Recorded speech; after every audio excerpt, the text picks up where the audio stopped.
myself. Hello, hello, hello, hello, hello. Looks like it's working. If any of you are here and could put into the chat. Oh, I made a mistake. I thought that it was just going to be me today, but Marie is joining. That's so exciting.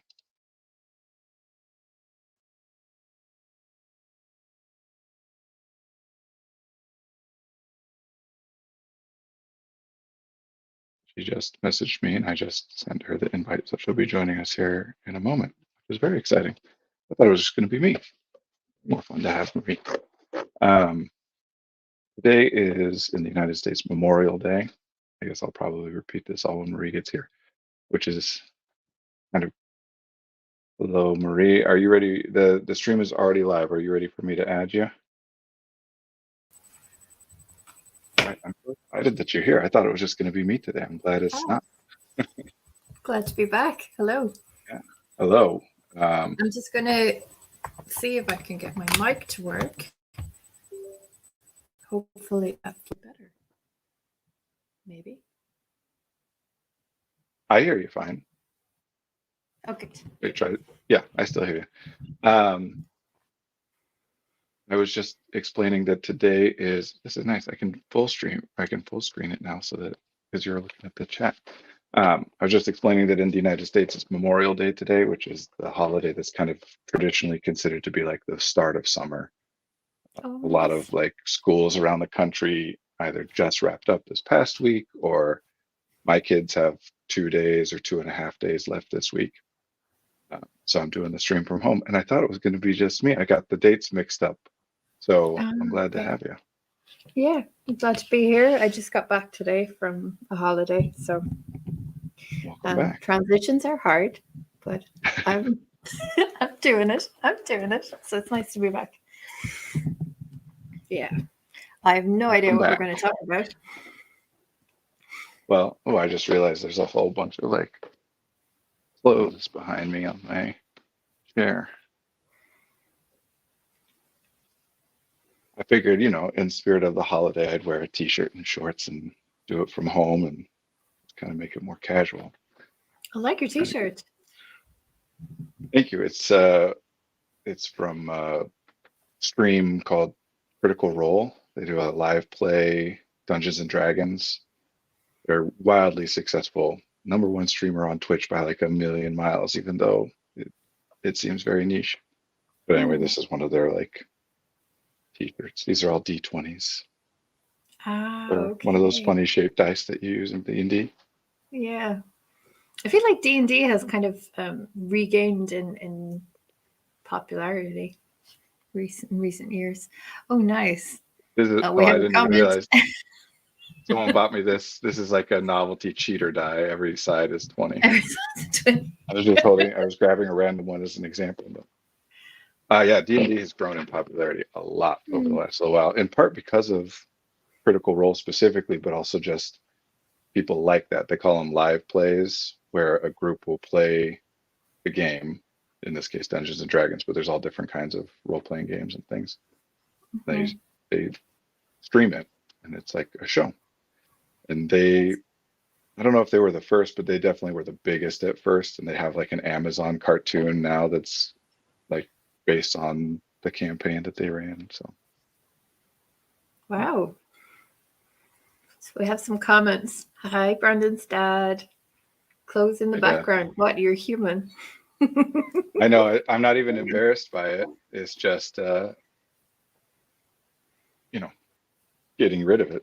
Like everything is transparency and authenticity. I'm not embarrassed to have some clothes in the background. I just don't want it to be distracting for people. Yeah. Actually, speaking of distracting, I'm just going to step away for a second to turn down my light because it's a bit too bright.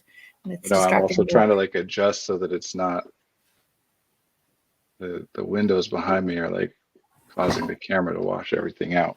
Maybe if I tilt it, that's what I used to do when I used to work from home a good amount. Yeah. Oh yeah, that feels much better. So I just got back today. I haven't given a lot of thought to a topic, so I feel like we're going to have to just wing it. Well, I had, in preparation for doing it solo, man, this lighting's even worse. I had come up with something to talk about. Maybe it'll be better if I move back now, being higher up. I'm just going to be really darkly lit today. That's just what it's going to be. I had come up with a topic. I was going to just start talking about one of the concepts that I use in therapy and try to teach to the therapists who work for effective artistry, partly as like killing two birds with one stone, because I need to get that stuff down. I was going to record it and things. So I can throw that out there and we can still talk about that, or we can talk about anything. We can talk about, I mean, it's in the United States, in most parts, it's the beginning of summer. We can talk about transitions, the end of the school year, or the weather, or holiday. I mean, you just came back from a vacation. How was your trip? It was wonderful. I spent a few days in Dublin, either side of my trip, but we went to Portugal. I've never been to Portugal before. And we were in a little town called Tavira, which is in the south of Portugal. And it was super relaxing.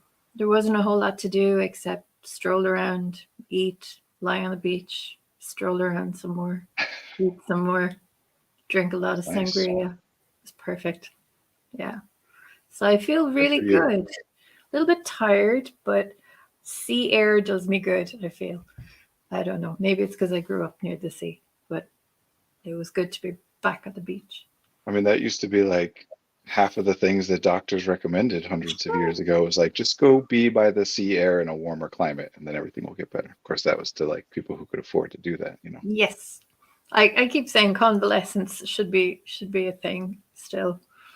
Is that what it's called? I'm always trying to remember that term. I always think convivial, but no, it's not convivial.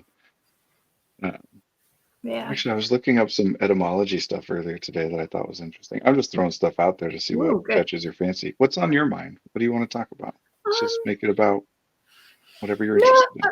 I'd like to talk about what you had in mind, like one of the concepts. What is this concept that's been on your mind? Well, so kind of a couple, and I was going to kind of work it out because talking out loud helps me work out and organize these things. But basically, communication and consciousness and etc. But we can start with that. The thing that I've been running into a lot lately is part of what helps me to be able to do my work in the way that people seem to find valuable is the way that I approach language, communication and that effectively, to put it simply, my conscious experience and your experience are two completely distinct sets. There is not anything that overlaps.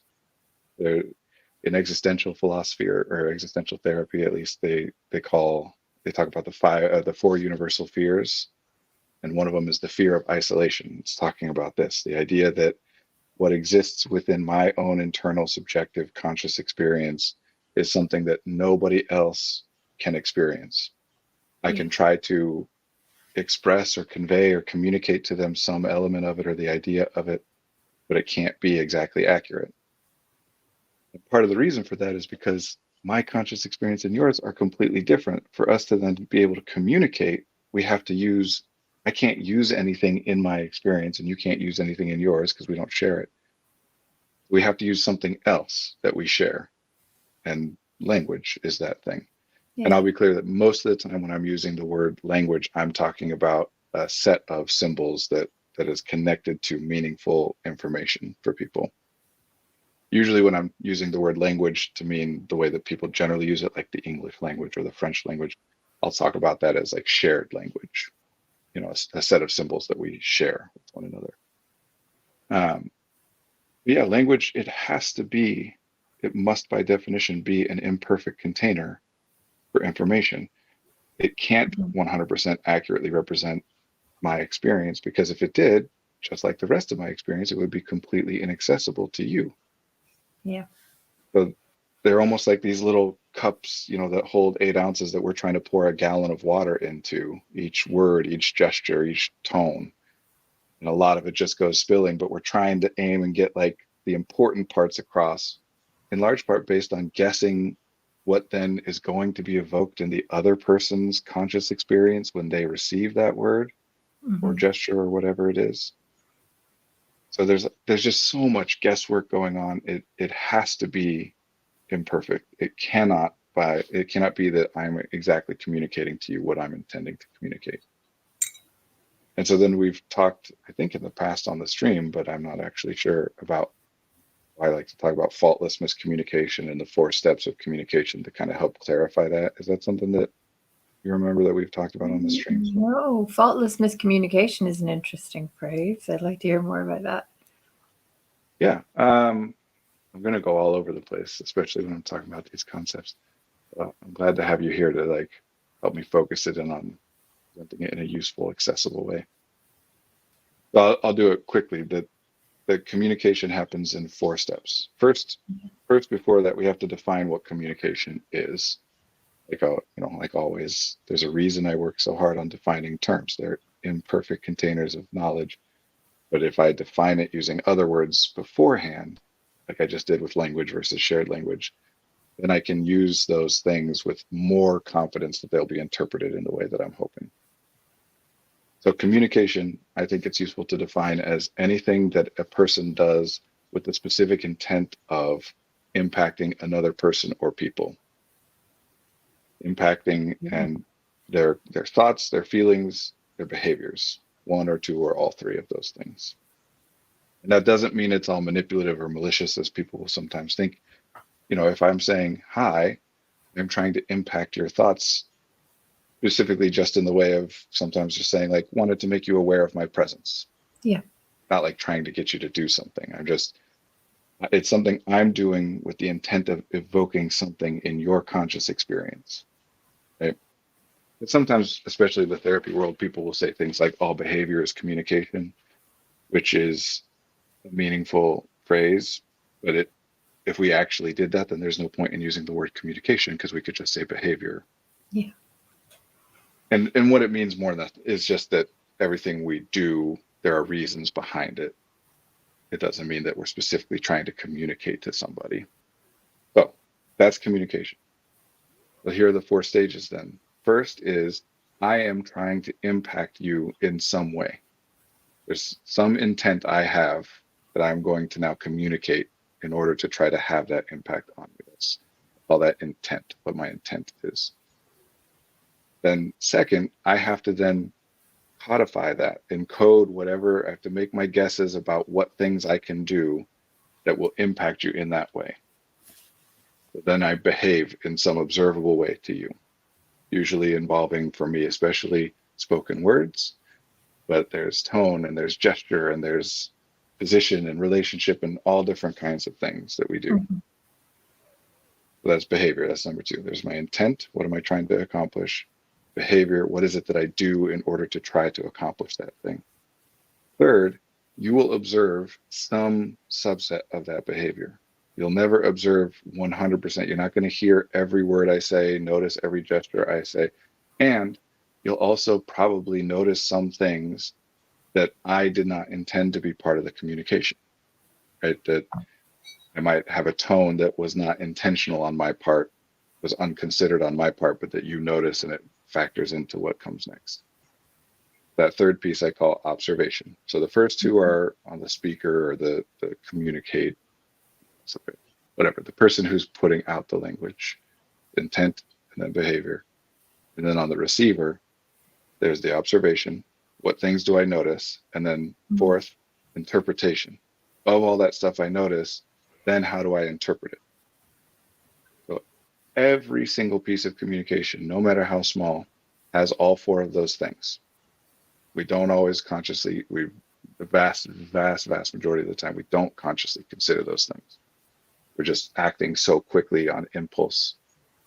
One of my things that I make people do sometimes is say anything you want, literally any, couple sentences or tell a story or whatever. It doesn't matter. The only rule is you have to consciously consider each word before you say it. Right.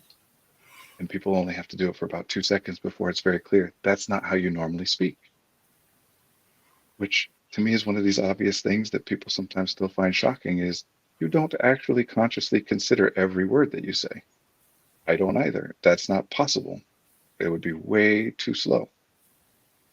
So And on the we have an receiving intent. end, sorry, No, please interrupt. go. Mm-mm. On the receiving end, we're not always, we're not aware of, as you say, we don't hear everything. But we're also not aware of what information we're missing and what we're taking in. Yeah, on neither end, right? Because starting with that first thing we were talking about, it is impossible for me to impact you in exactly specifically the way I'm intending to. That cannot happen. No matter how much language we share, there's always going to be connotations that are different for one of us and the other that I don't have access to all of your specific memories and have any ability to predict like which ones have impacted your concept of which things, and it will not ever be exactly the same. Mm-hmm. So the point of interpersonal communication is to get close enough that we're able to move forward with whatever we're trying to communicate about. If you and I are trying to make plans to meet up, then as long as you and I have a concept of those plans that is similar enough that we both end up in the same place at the same time with similar expectations, then we're good. Now, when it doesn't happen that way, that's what we call miscommunication, right? That I might say to you, hey, let's meet at the usual spot, usual time. And if you and I share a language enough that I show up to a certain place at 7 p.m. expecting you to be there, and you show up at that same place at that same time expecting me to be there, great. That was good communication. Even though it was vague and non-specific, it worked for us.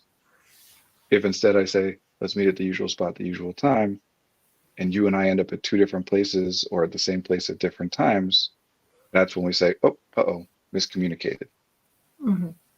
And we can only find out about a miscommunication after it's caused us a problem.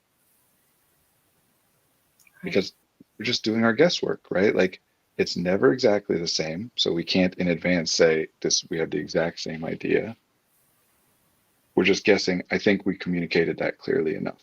I think we're on the same page. It's only when something happens that makes it clear that, oh, we weren't on the same page. Until that point, we have no idea that the communication was unclear enough that it would cause a problem. And so why I call it faultless miscommunication is because at that point, what tends to happen a lot of the time with people is an argument about whose fault it is. That what I said was very clear. How could you possibly misunderstand or misinterpret me or mishear me? Or no, my interpretation was correct. You're using those words wrong or whatever. You misspoke. You weren't clear. And in reality, it's neither. It, Yeah. it, it can't, or it's both, I guess is a better way to say it. Everything I say is shaped by the way I use language. Everything you interpret is shaped by the way you use it. It's not the same. So I call it faultless miscommunication because I think, generally speaking, there is no point in trying to assign that fault. Fault is not a thing in human interaction. Fault is very useful in like, you know, if you're doing mechanical engineering or whatever and a piece fails, you know, like you want to be able to say, oh, that part failed. The rest of the machine is working as it should if I just repair that piece. But behavior, communication is way too complex. There is never, ever, not even theoretically, a way to say, I did it all right. You're the one that messed it up. But it's still a valuable concept. It's just valuable specifically for one thing. If I determine that some problem is not my fault, then I don't have to do anything about it. That's it. Right. Okay. And that's not a bad thing necessarily, right? Like in some contexts, we would call that setting boundaries or, you know, not taking responsibility that isn't yours or whatever. Mm-hmm. Where I can say, well, sure, I failed the test, but it's not my fault. The teacher X, Y, or Z. Great. Now I don't have to like change my study habits or feel bad about what happened or whatever. Sometimes it might be useful to do that. Other times we just sit there and feel bad about stuff that we can't really do anything about. So it's very useful for that. But Mm-hmm. it never, ever, ever helps communication to get better. one person at least has to make some effort to change something. And that has to involve communicating with the other person, which means both people have to be involved in order for communication to get better. How could I possibly learn better how you use language or what an interpretation happened without consulting you about it? Yeah. So But we then, both have to do it. yeah, both people have to acknowledge that there's been a miscommunication, and the fault may be at both ends or one end. Yeah. The way I like to put it is your interpretation. Yeah, I'm going to keep making you the receiver and me the speaker or whatever. Okay. I can just use a different term than speak because it's not always speech, but sender, I guess, the sender and the receiver. Your interpretation is a valid interpretation of what you observed. Mm-hmm. Other people in the same situation as you, observing the same thing, would also interpret it the same way. You're not unique in that. And my behavior, it is valid that I expected that my behavior would have the impact that I was intending to have, because somebody else in that same position might have been impacted in that way. Some people would see it your way, some people would see it my way. They're both valid.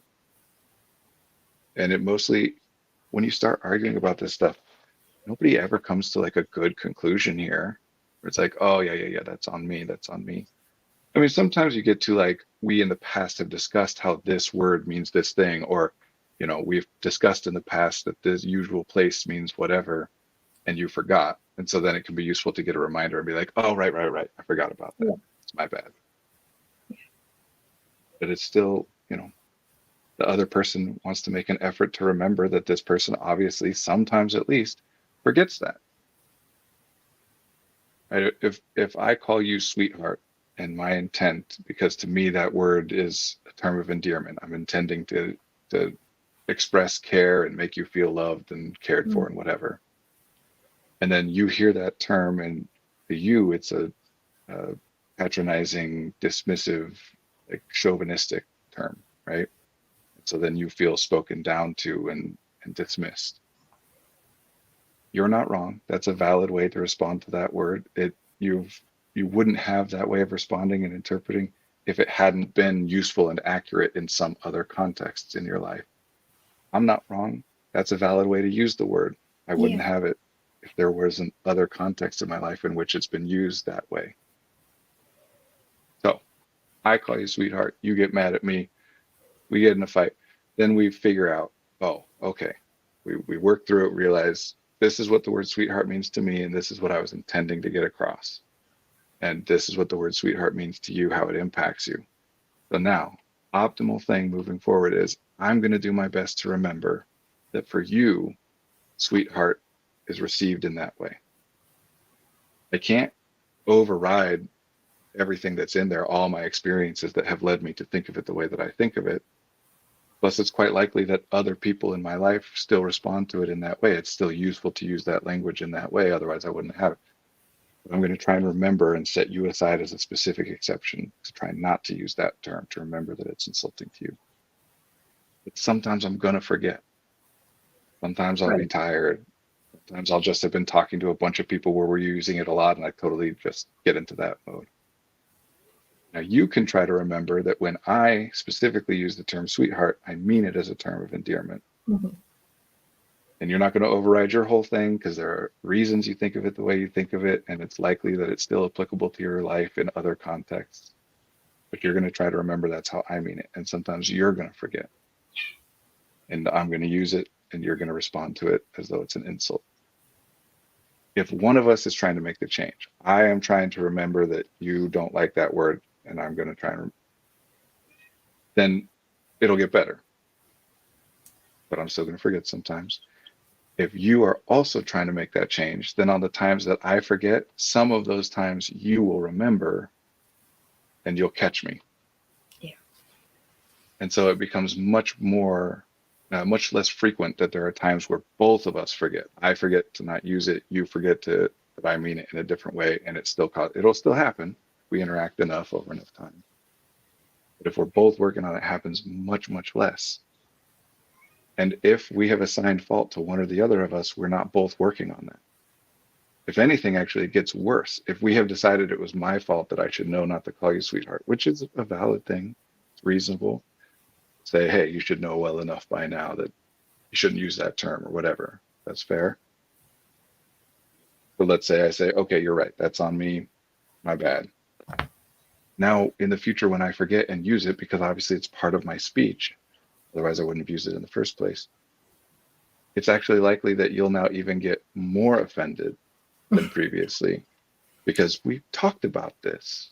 We went through this whole thing. You said you understood. You said you know that this isn't a good term to use, and etc. Instead of, if we're both working on it, oh, right, sorry, I said that word. Right. Do you remember how I said it means a different thing to me? My bad. I shouldn't have said it, but just reminding you. Yeah.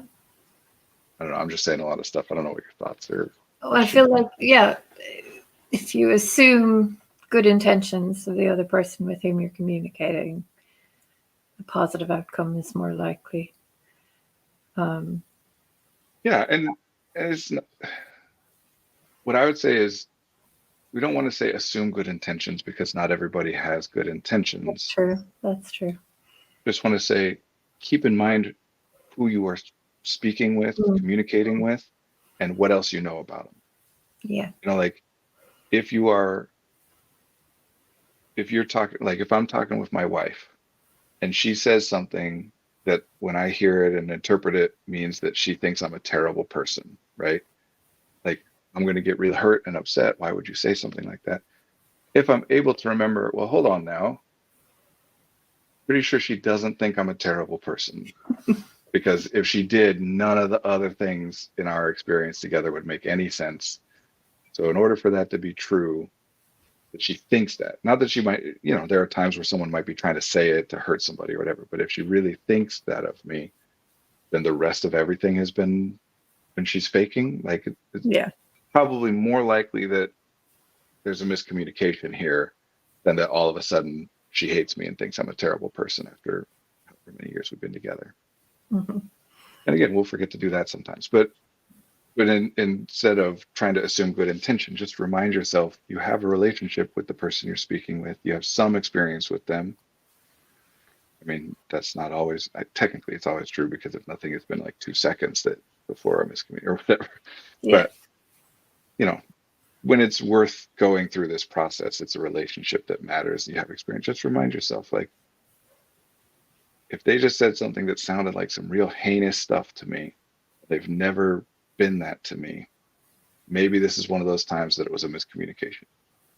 Don't assume that. Say, you know, like I don't want you to then just take people's abuse and be like, oh, they don't mean it or what, because they might. But it can lead to that next step of like, hey, I want to be clear. What you just said to me came across to me this way, or it seemed to me like you were saying this, or it made me feel this way. Is that what you were trying to do? That's I like that as well. It's there's no accusation there. There's an opportunity to explain. If you ask the question instead of saying, "You did this." Yeah. Did you mean to do this? It opens up the conversation. On either end, like the best communication is bi-directional, or you know, however many people are involved in the conversation. That each person is putting things out there. Because remember, I have no access to what's happening in your conscious space where you're interpreting this language. Yeah. And you have no access to mine. So you have no way of knowing what I am interpreting unless I tell you. And I have no way of knowing what you're interpreting unless you tell me. And you know, that's still language, and that in and of itself is still imperfect. But you know, we can work through, usually with enough time and enough language, we can get to some mutual understanding. It's being in your head is, when it comes to like interpersonal communication, when you're doing it in your head with your mental model of the other person, instead of doing it out loud with the actual other person, then just every single time. This isn't like a most of the time or general rule of thumb. This is what happens. The longer you spend doing that, the worse it will get. The more of a monster the other person becomes in your head, the less likely and willing you are to say it out loud, or the more reason there needs to be. That's sometimes part of the reason to become more and more of a monster in our head, is to make it bad enough that it's finally like, no, I can say something now. Yeah. But it's just how thought works. Like if I'm considering, well, I want to say this, and they might be fine with it and it might go super well, or they might really be offended and hate me. But if they're fine with it and it goes super well, what do I have left to think about? End of thought, right? Like, cool, nothing else to think about. I'll just do it and see what happens. But if they would to get offended and they would hate me, well, that would be a problem. So now let me think about that more. Is there a way I can change what I'm meaning to say, or something else I can say instead, or not say it? Maybe I can demonstrate it through behavior or something. Or if they do get mad, then what? Then what would I spend more time thinking about that. And if you think of it like a branching tree of like, it might be this, might be that, it might be this, might be that. You take the worst option of each one of those paths because that's safe. Yeah. If you're not taking the worst option, then you don't continue thinking about it. The point at which you say, yep, I think they'll respond nicely to that, or they'll like to hear it. You just say it out loud at that. Thinking about communicating with someone else in your head, doesn't matter what you're trying to communicate, doesn't matter who it is. The longer you do it in your head before you do it out loud, the worse it will get.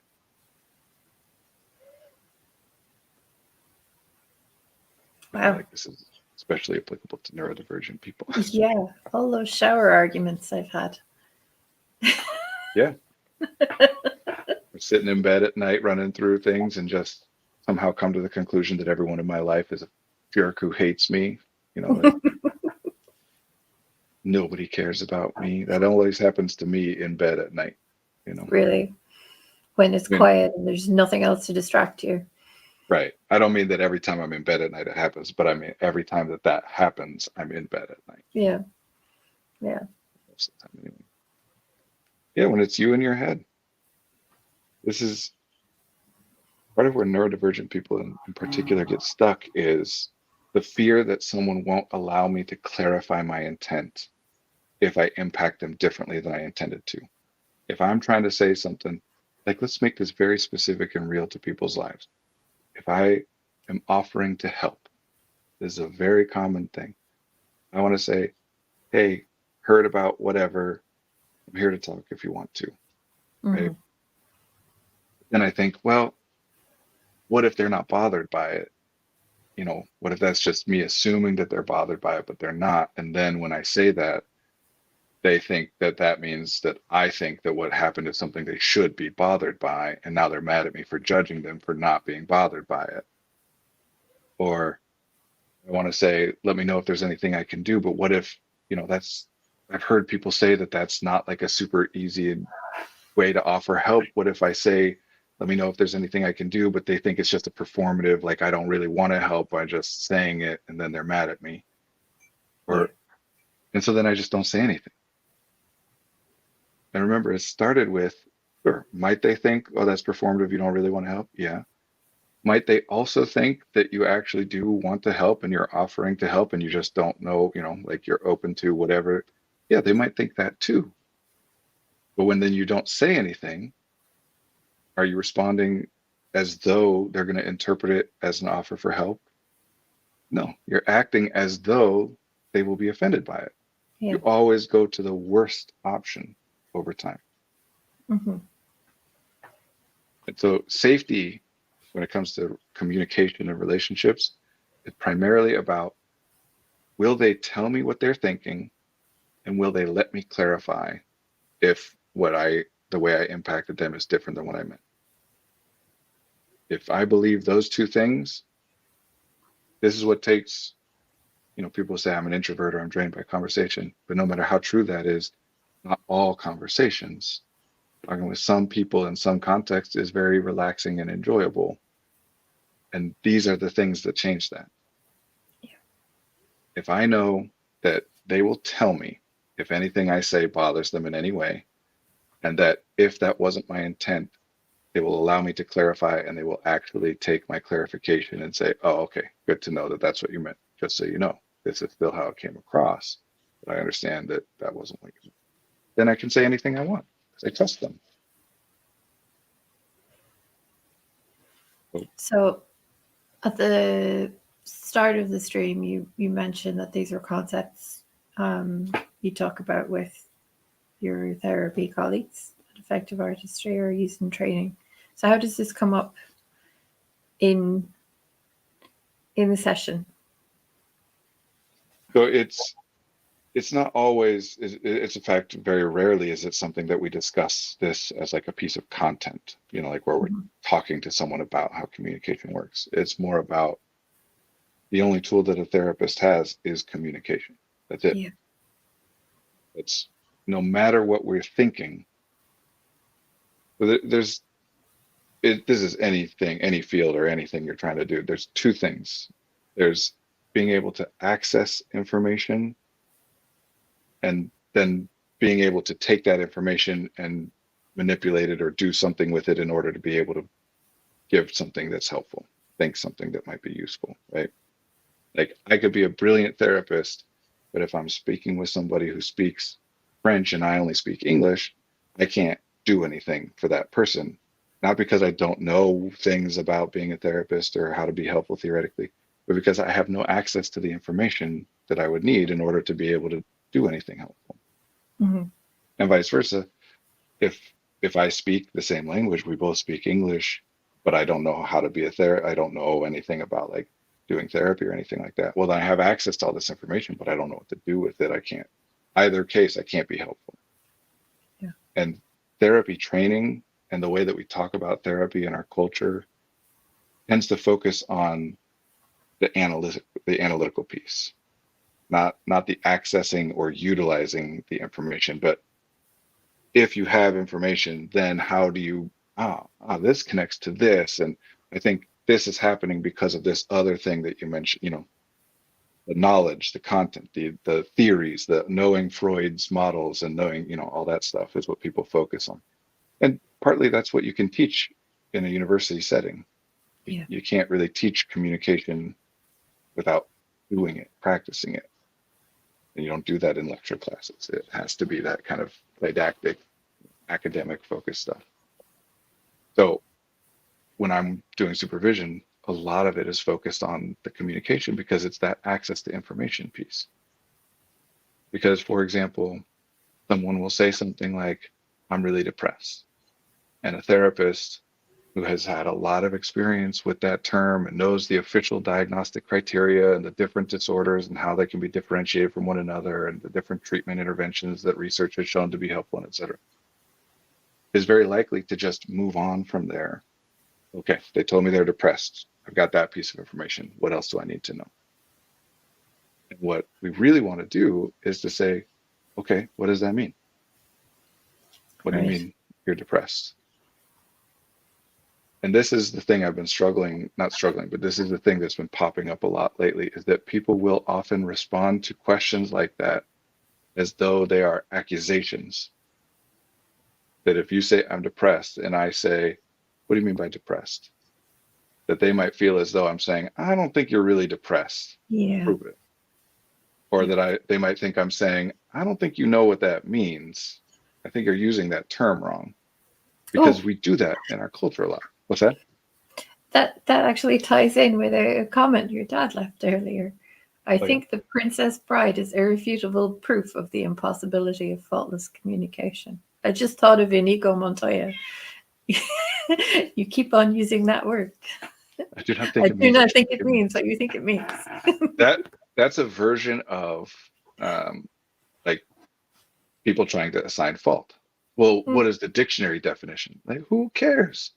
In what context in your life do you only use words that you know that the dictionary means it that way, defines it that way?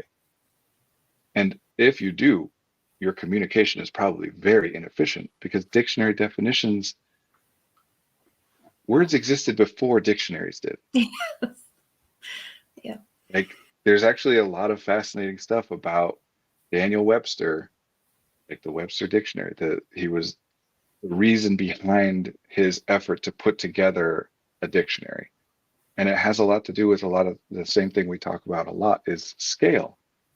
As a society scales up, communication among that society becomes more and more difficult. Like, look at the difference in regional dialects in the UK versus the United States. We have them, but they are huge regions. Yeah. In the UK, you go 2 towns over, and people sound like they're from a different country to the United States. Like, for us, the difference between that is just massive. Yeah. I mean, you can identify people, you can identify what town they are from by their accent and their word choice. And we have those variations here, but not as much. And a lot of that is because of how that developed. The United States was colonized by English speakers very rapidly in linguistic terms, like over the span of a couple centuries, more or less. Whereas English as a language evolved in, what is now the UK over thousands of years. The Germans came in, the Anglo-Saxons came in, and a lot of Germanic words got in there. The Romans came in, and some Latin stuff got in there. The Scandinavians came in, the Normans, the French. The UK has been taken over by a lot of different people over the past couple thousand years. Yeah. Daniel Webster was American, and as that growth was happening in what is now the United States, at the East Coast of the United States, he was starting to anticipate we're going to have a hard time communicating with one another, because as soon as you put people, like before cars and telegrams and all that stuff, you isolate people by 10 miles and they start developing different languages off of the same tree. The dictionary is useful in that way. It does not have anything to do with how people actually communicate with one another. Yeah, that's true. None of us use these words only to mean what the dictionary says. And of course we don't. The dictionary gets a definition from observing how people use the word, not the other way around. So whenever people are debating, you're using that word wrong, this is one of those things that's what gets in the way is I use a word in a certain way, you use a word in a different way. And a lot of us in our culture, pretty much all of us in this culture, have been taught that there's a correct way of using a word and an incorrect way.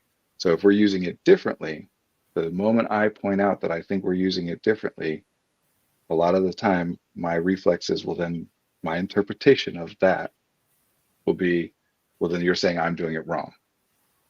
Unless you're saying you're doing it wrong, which I don't think you're saying that. So you're saying I'm doing it wrong. So literally we will say, well, what do you mean depression? And the response will come back as like, that's me, I'm depressed. Like, yeah, that's not, which is a response to a different thing. It's a response to the interpretation of, I'm not sure that you're really depressed. That's not what I said. It's not what I think. It's not what I intended to get across. It doesn't make that person wrong. And if I learn to listen in this way, then I can see, oh, they responded to a different thing. So let me clarify, because otherwise they're going to think that's what I was trying to get across. Yeah. Understand that. Just want to be clear here. I have no question about whether or not you are depressed. I didn't intend to make it seem like I doubted whether or not you were. I want to know what it means for you specifically. Don't you know what depression is? You're a therapist. I do. I know what depression is. I know what that word means. And I know that it's a different thing for every single person. And so I'm just trying to get specific information about you, because this is about you. This isn't a factory floor where you can come in, you give me your identity labels, and without knowing anything else about you, say, okay, then do X, Y, and Z, and everything will be good. We need to explore this. And anytime anyone is stuck, if it is theoretically possible for them to become unstuck in some way, then that means that by definition, the way that they're conceptualizing whatever it is they're dealing with is contributing to them staying stuck. If we only operate within the parameters that are already there, you have already explored every possible option. By the time you're talking to your therapist, you have thought about it. So if we're going to do anything that might be useful to you, it's going to involve using some terms and taking some perspectives and exploring some things that you have not previously thought were relevant to this. If you thought it was relevant already, you would have explored it already. So that particular thing is something I've been dealing with a lot, is this almost defensiveness that, people respond to questions about their language usage as though you're criticizing them. It's something that I'm exploring, trying to how to do that better on my end. I wonder if this comes from people feeling like they're not being believed when they go to their doctors, or Oh, sure. feeling, here's where the word gaslighting comes in again. Yeah. Although honestly, wow, I like that word. It's worth the whole conversation. But Yeah. yes, I think it is fair to say that's part of what impacts it, especially for women who are more likely to have been in experiences where professionals are disregarding their self-report of their experience. But that there are many, many, many reasons that it could be true of an individual, and it's interesting to explore those things. This is where that analysis piece comes in for people, right? Like that we want to say, well, why am I interpreting it this way? And it doesn't so much matter. Okay. For the most part, the stuff that you're doing in therapy, when and if you're doing some things or learn some things or try some things that change it so that it's more, your life starts to become more the way you want it to be. By and large, that has nothing to do with why it happened the way that it happened in the first place. That is a useful thing to do, because what we care about is, well, what do we do about it? Yeah. And when we're trying to figure out what to do about it, one way of exploring that is to say, well, why do we think it's happening this way? Because then that would give us some ideas of some things to change. But there are other ways of answering that question. And exploring why something happens the way that it does nothing in and of itself, unless it's connected back to, so what do we do? It doesn't do anything. But a lot of people show up to therapy expecting that, like, analyze me, tell me all about why I do all these things. Yeah. I think there's a bit of a delay. I'm guilty of that. I've been guilty of that myself in the past. Yeah. Like, just hand myself over to a professional and wait to be fixed. I mean, there's utility in that, right? And it's not on the client. In this particular case, right, it's not an equal relationship. It's a professional relationship. One person is paying, the other person is being paid. So yes, it is incumbent on the therapist. That's why I'm saying I'm not exploring, like, why are people being so resistant when I'm trying to get information from them, those jerks. I'm saying I've got to keep working on how to figure out how to better navigate and get the information that I'm trying to get without making them feel as though they're being attacked, or getting better at being able to address it when it happens so that we can move on from it quickly. Yeah, because you don't want people to shut down. You want them to be able to open up and provide you more information so that you can drill down and find solutions. Yeah. Yeah. People will come in and, I mean, this is a very exaggerated, but say, like, this is not a real thing, very exaggerated. How do I be happy? Okay. And then I'll say, well, tell me, what is it that you feel right now? No, I don't need to talk about how I feel right now. Just tell me how to be happy. It's versions of that, right? Like, well, I don't know why you're asking about that. That's not important, whatever. Just tell me this thing. As though I'm giving them the runaround, like, oh, I do have the secret answer for you, but I'm not going to give it to you just yet. First, I'm going to make you work. Like, no, this, honestly, to me, the benefit of therapy comes from communication. Whatever the therapist knows and can do with information can, make it more helpful or less helpful or whatever. But if they're communicating in the right way, it will be helpful. And if they're not communicating in that way, it cannot be helpful. The knowledge, the theory, the analysis can make it more or less efficient, but it can't make it be helpful, and it won't stop it from being helpful. Make sense? Can you repeat that last bit? I think I got a bit lost. It won't stop it being helpful? Right. If like whatever theory or analysis I'm doing won't stop the therapy from being helpful if I'm communicating in a particular way. Gotcha. And it won't make it be helpful if I'm not communicating. The communication, the access to information is the part that's more important. Like in that, example earlier of someone that speaks a different language than you. Well, your friend who doesn't know anything about Freud or whatever can still be very helpful, whereas the most brilliant, educated, experienced therapist in the world cannot be helpful to you at all without speaking a language that you speak. Yes. The access to the information is the important part. Yes. What we do with it is the less important part. Also important, but much less. Knowing the context and the background, and If I just assume that everything you say, I'm interpreting it accurately, that my interpretation is an accurate representation of what you were trying to communicate to me, and miss all kinds of stuff. And then we as therapists, our whole field has developed an entire language for talking about understanding why what we're doing doesn't work even when it's supposed to. Right? In order to not have to deal with that, like you say a thing, I know what you mean, and so I'm not going to get any clarification or tell you what I'm interpreting, or I'm not going to work on that part. I just got it, and then I give you my analysis and tell you what to do, and it doesn't work. Well, you're being resistant, or maybe you're ambivalent about change. You don't really want to change. If you really wanted to change it, this behavior must serve some purpose in your life, because if you really wanted it to be different, I just told you how it could be different, and you're not doing that.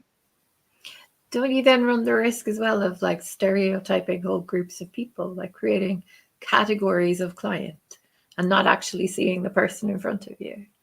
Yes, and I don't think this is what you intended, but maybe it is.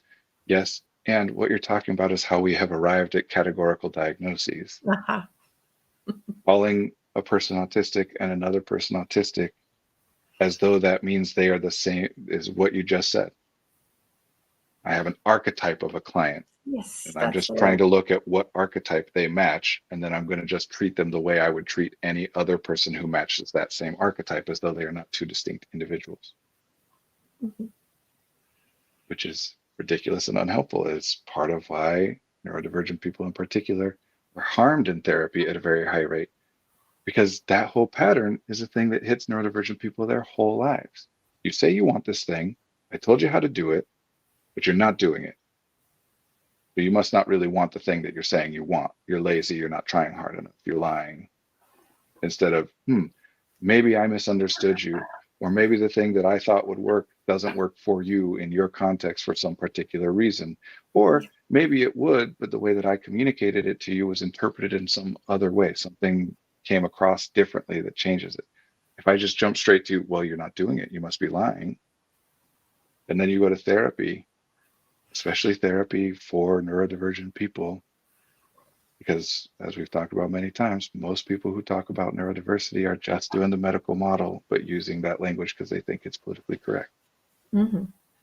You go to someone who specializes in ADHD or whatever, and then the same thing happens. They tell you what to do. You don't do it, or you do it, but it doesn't work, or whatever. And then they jump to, well, you don't really want it. Yeah. Like the whole reason you go to that person, because you're like, finally, someone who will be able to understand this in a different way, instead of just saying, I don't want it enough. And then they end up telling you you don't want it enough. It hurts you. It does, yeah. I think another comment from your dad, but I thought a professional therapist could just cut to the chase and give me the recipe. Of course, I'm being facetious. Questions are the source of answers, and best when the person who came for a solution recognizes that the answers are within with purposeful effort. Yeah, I like all that. Well put. I don't have answers. That is not possible. What book do you think I could have read that would tell me how to answer your specific question? What thing specifically would work for you? The book of you. Yeah. Like we all come with our own manual. And somebody just hid it from us at birth. Right. I mean, the whole point of it's scale again. Like psychology is an incredibly useful field, but not in therapy. It's we notice trends and patterns. 80% of people in this thing respond in this way. What does that mean about you as an individual? Nothing. It means that it's more likely that you might Yeah. respond in that way than the other. It doesn't mean that you will. And when you don't, we don't say, oh, well, you're wrong, which is a lot of what's happening here, right? Like the whole reason we have diagnostic categories, disorders, and et cetera, is because so many people experience a set of experiences that are similar in a certain way. So many people experience those things that it is useful to label that thing. If only one person experienced it, we wouldn't create a whole disorder for it. It's when we're noticing big trends, right? But if enough people are experiencing it that we label as a trend, doesn't that mean that that is a natural part of the human experience? Which doesn't mean that it's not worth labeling. It is. It doesn't mean these things aren't valuable or that they can't be useful. They can't be. But I think people often use them. And I'm not even talking about things that most people would consider neurodivergence, ADHD and autism, whatever. I'm talking Yeah. about personality disorders or depression or anxiety disorder, like anything. Mostly people use that language. They think, oh, so I'm doing it wrong. It's like, Mhm. no, if 80% of people respond in a particular way in a given study, well, 20% still respond in the other way. But the headline that's put out there is people responded this way, the way that the 80% did. So when you respond in the way that the 20% did, you think you're the only one. All people respond in that way except for you, Yeah. because nobody publishes the exact numbers. I mean, the actual, like the journals and whatever will, although that's all, they hack that data backwards and forwards, especially in the field of psychology and neuroscience and stuff, to get the outcome that they're looking for. But when you're reading something in the news or whatever, the vast majority of what people are getting these results from is a headline in a news article that says people respond in X way. And that's not even talking about yet the fact that most of this research is very deeply flawed. Like the bystander effect is something that people still think is true from one particular story that has been shown over time to be not at all what they claimed that it was. Mm-hmm. There's an inverse correlation between this stuff. The more widespread and popular something becomes, like the more that people log it away as an interesting factoid, is because the less intuitive it is. Meaning, if you say, did you know, like, let's pick something that's just really unintuitive and ridiculous, counterintuitive. Let's say we run a study that we can publish the results and say that turns out that people actually hate their own children more than other children, or whatever. Okay. As soon as you put that out there, people are going to be like, oh my gosh, did you know this? And a lot of people are going to dismiss it, but a lot of people are going to see it and say, wow, that's really interesting. And they're going to share it at a party and talk about it with their friends and neighbors because it's really interesting. If I put a study out there that says, turns out parents like their kids more than they like other kids, then everyone says, yeah, duh. And nobody Yeah. talks about that study. But the stuff that is most widespread is the stuff that's the most counterintuitive. And therefore, a lot of that stuff, it's just wrong. When we're talking about psychology, our own like human experiences, a lot of these things that are like, well, that doesn't sound right to me. The average American male thinks about sex every 27 seconds. It doesn't sound right to me. And yet we talk about that stat all the time. Yeah. No, that's not right. That's why everyone thinks about it, because it doesn't sound right. Yeah. You eat 7 spiders a year in your sleep.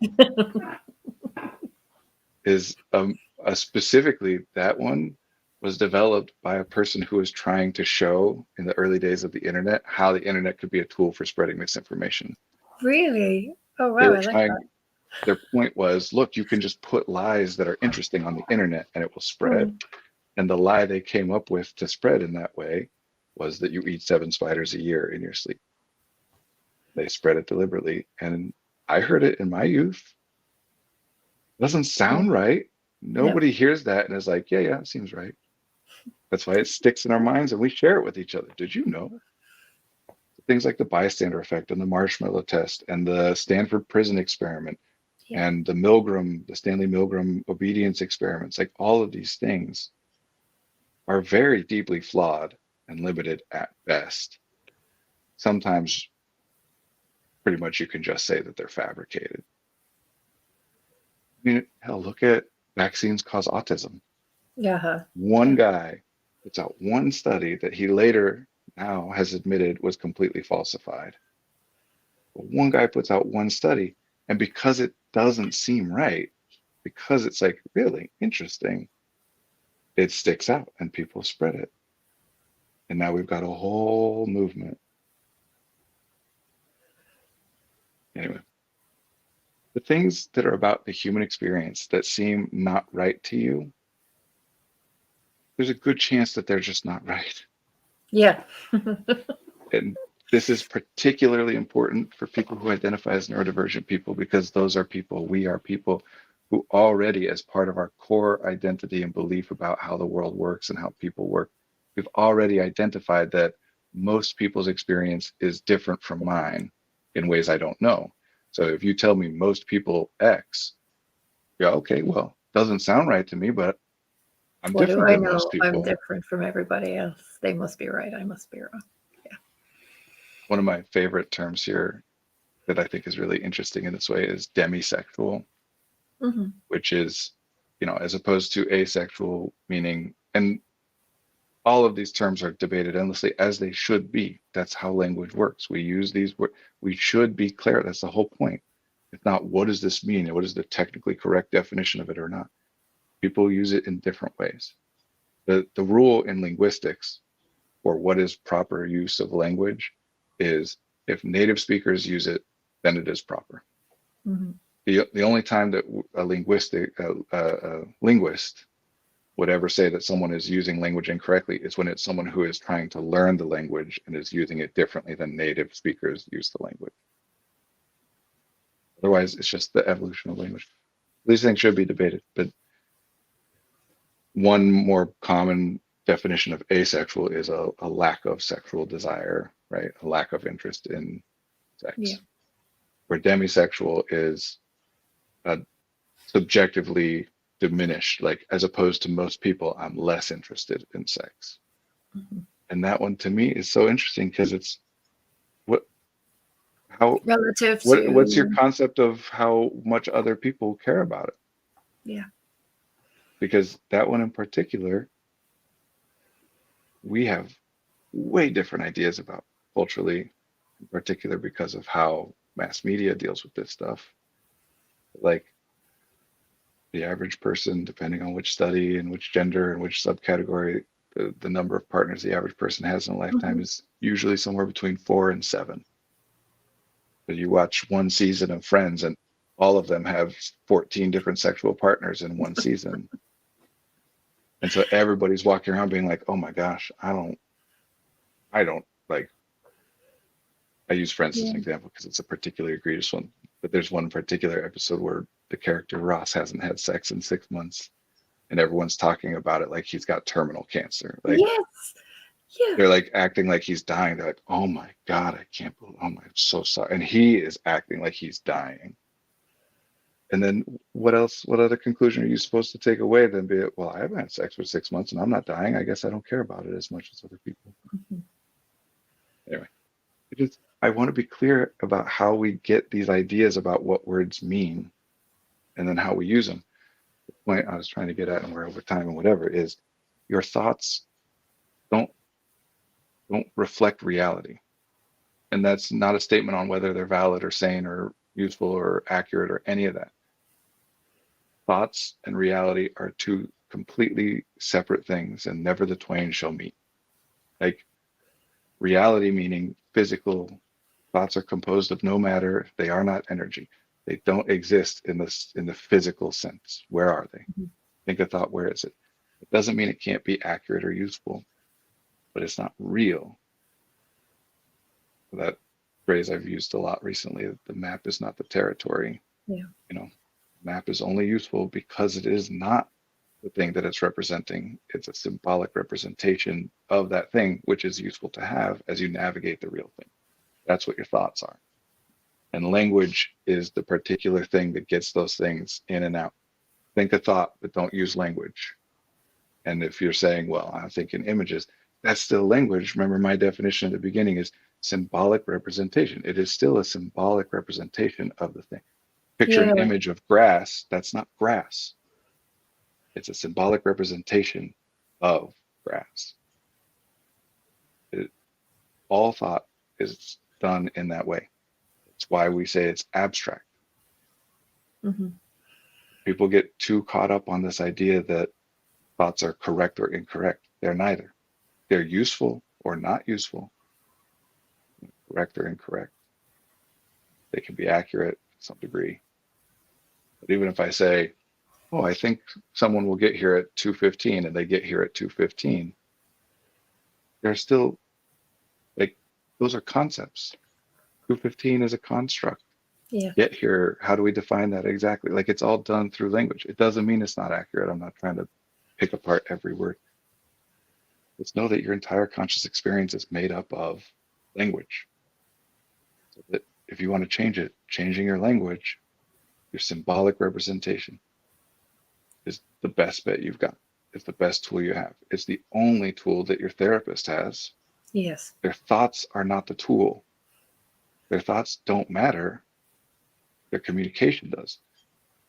Things that I say from experience, the things that clients have said to me of like, oh, it was so helpful to me when you said X, Y, or Z. Very rarely have I ever even said that thing. Like, so often it's similar to something I said, or, an implication that could have been gotten from what I said, whether I intended it to or not. Or it's really not like we're giving you access to knowledge. We just communicate with you. And then it's up to the client to interpret, observe. Of necessity. And this isn't like you got to do your own work, or you got to realize that the truth comes from within. I'm just describing the thing. I'm not imploring anyone to do a thing. You have no idea what your therapist meant by anything they ever said. They don't know what you meant by anything you ever said either. We're both just guessing. As long as it's close enough that it's useful, cool. Yeah. So whether it's your therapist or anybody, any conclusion you've come to that's useful, if somebody else says, no, that's incorrect, your therapist told you that about anxiety, that's not true. They're wrong. Maybe they're referencing some study or whatever and making a valid point, whatever. If it has been useful to you, then they're just using the language differently than you are. It's not about being correct or incorrect. It's about whether something is useful, about the impact that it has. And if nothing else, even if correct or incorrect existed, would you rather be correct and miserable or incorrect and happy? Right. We can talk about placebo. Which, interestingly, a piece of language that has gotten used, placebo effect is not a concept for an individual person. That's not a thing. Like, I don't mean it shouldn't be applied. I mean, placebo effect is specifically a thing which can only happen in large scale studies, because it just means we don't know why the thing had the impact on them that it did. And for an individual person, that very rarely ever matters. Who cares if I can identify why taking that medicine makes you feel better? You take the medicine, you feel better. Who cares? We're not looking at like, what are we debating when it comes to an individual? So are we talking about accuracy versus utility again? Yeah. And accuracy, I use that term instead of truth or whatever, because it's a spectrum. I can get more accurate or less accurate, and I can say something which is very accurate, but someone else can interpret it validly. Their interpretation can be a valid and reasonable interpretation, and that's a very inaccurate thing. It can even be that they're interpreting it exactly the way I'm intending to convey it, but it's accurate from my perspective and inaccurate from theirs. I could say like, X isn't even really a problem, because what's the worst thing that's going to happen? You have to ask your parents for help, which is accurate and true in my case. Well, sometimes, depending on the thing, but not in but yours. not And I'm saying necessarily. hypothetically, right? Like not me, Brandon, but hypothetically, it could be accurate in some cases and not in others. Yeah, yeah. But depends on context, so it might not be useful to the client. A lot of this is just we define things, we communicate things to the bare minimum level that seems to be useful or necessary, right? Like cognitive miser. I'm Mhm. not gonna, when I say, hey, come here, I'm not gonna say, hey, and by hey, I mean, et cetera, et cetera. And by come, I mean, blah, blah. We just use language. We only go into that extra stuff when it seems useful, like when we're on a big stream that I don't know who's watching it and I want to make sure that I'm being as clear as I can be or whatever. We just do the bare minimum that we can deem is necessary. This is part of the reason that relationships are so enjoyable is because the communication gets more and more and more efficient over time as we establish a shared language. But yeah, a lot of the problems in our culture are that we leave off certain clauses that we don't deem necessary to say. We leave it off so much that eventually we end up thinking that there is no second piece. Like need is an example here. Need linguistically is, or failure is another example of this. Those are things that have second clauses. They must. Right? Need, what the concept of necessity is in order to Y, X is necessary, right? Mhm. If I say I need X, it just means without X, I cannot Y. And with X, I might be able to Y. Then we just use the phrase, we just say need this, need that. I need to do this. I need to get this done today without saying that in order to part. So everybody at this point thinks that need is a binary thing that you can either say it is a need or it is not a need. Anything that's necessary is necessary, meaning with it, you can accomplish whatever it's necessary for. Without it, you cannot. And if you leave it off enough, people at this point now think it's binary and that it's about survival. So you don't need a friend. You need water and shelter, Yeah. which also is a fun little thing. And then we got to get going. But a fun little thing. Fight or flight is another thing that's like misnamed or well, interestingly named, worth talking about at some other point. But fight or flight is the state that your body enters when it is survival on the line. Yeah. Anxiety and depression and panic, these are things that come from fight or flight, which means that your body is responding as though a situation is life or death when it isn't really. Right? No one would say you're anxious if you're being chased by a bear and you're running from the bear or whatever. It's when you get overwhelmed and in a state of anxiety and enter into fight or flight because you have to do some homework, which is not something that's actually going to kill you if you don't do it. But every one of those things that makes you anxious and whatever, examine. Do you talk about it as a need? I need to get this done. If you do, you have taught your brain that it is life or death. It's not a mystery why your body is responding by going into fight or flight, why you're getting anxious. This isn't that important. I don't know why I'm acting this way. Because you are saying need, which means if I don't, I will die. So your Yeah. body's responding as though that's the case. And you're saying need because other people said it to you. You're not doing this out of nowhere. But if you change that language, and I'm not saying don't say need, I'm saying the in order to. I need to do this or else blank. I need to do this in order for blank to happen. I need to do this because blank. Say the second clause. Your anxiety will start coming down. And I don't mean in coping terms. I mean you'll have it less frequently because your body won't be responding to so many things as though they are life or death. Yeah. Or even change the word need to want. Yeah, that can be Or I useful. get to do this. Can be useful too. Not always applicable. Yeah. Or it brings up other questions about, do I really want to do my homework? Well, yes, because I want the grade, but why? Blah, blah. That's what I'm saying. Yes, you can change the phrasing or just add that extra clause. Honestly, a lot of this, same with the accomplishment equation, it's just that there's two parts to a thing and people focus on one and ignore the other. Yes, things have value. They also have a cost. Don't ignore that. Yes, things are beneficial to do. for specific reasons. Don't ignore that part.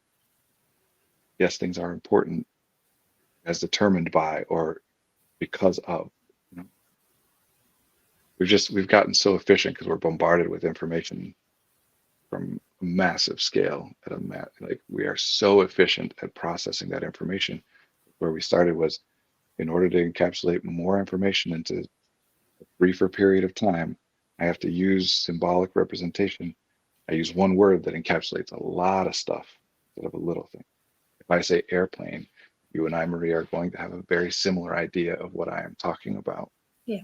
If I say courage, I have no idea what you're going to think when I say that.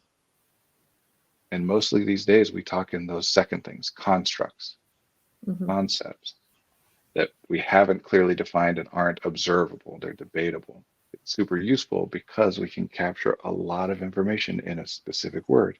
And it's super problematic because a specific word can be expanded out into a lot of different ways. So the miscommunication skyrockets, including with ourselves, including things like we've talked about when people say just do your best. And I take that to mean, oh no, no matter how well I do, I'm failing. When really what they mean is relax, it's not a big deal.